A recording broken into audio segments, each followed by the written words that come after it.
नमस्कार मित्रांनो, स्वागत आहे तुमचं नवीन एका व्हिडिओमध्ये. मित्रांनो, आता व्हिडिओ बनवण्याचं कारण म्हणजे सासवडमध्ये एक भव्य आणि दिव्य ओपनचं मैदान चालू आहे.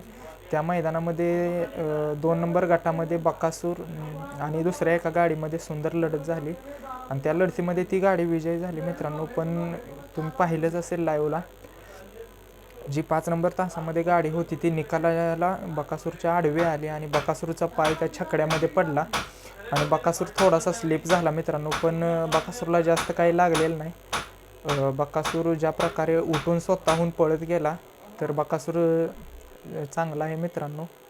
आणि मला वाटते बकासूरला जास्त काही लागलं नसल्यामुळे पुन्हा एकदा मालक गाडी नोंद करतील आणि गाडी पळवतील असं वाटतंय. आणि ते महाराष्ट्र सगळा उत्सुक आहे की बकासूरला काही लागलेलं नसावं, कारण बकासूरची तयारी ही पुसेगावच्या मैदानाची चालू आहे आणि सर्व महाराष्ट्राला बकासूर हिंद केसरी होताना पाहायचा आहे. तर मित्रांनो, जर बकासूरला जास्त काही लागलेलं नसेल तर बकासूर आजसुद्धा पळताना दिसू शकतो, किंवा जर आराम देतील मालक असं पण वाटते की बकासूरला थोडे आराम देतील, कारण ज्या प्रकारे बकासूर स्लिप झाला, गाडी पाय त्या छकड्यामध्ये पडला, तर एकूणच बकासूर ठीक आहे मित्रांनो आणि बकासूरला लागलं नाही आहे.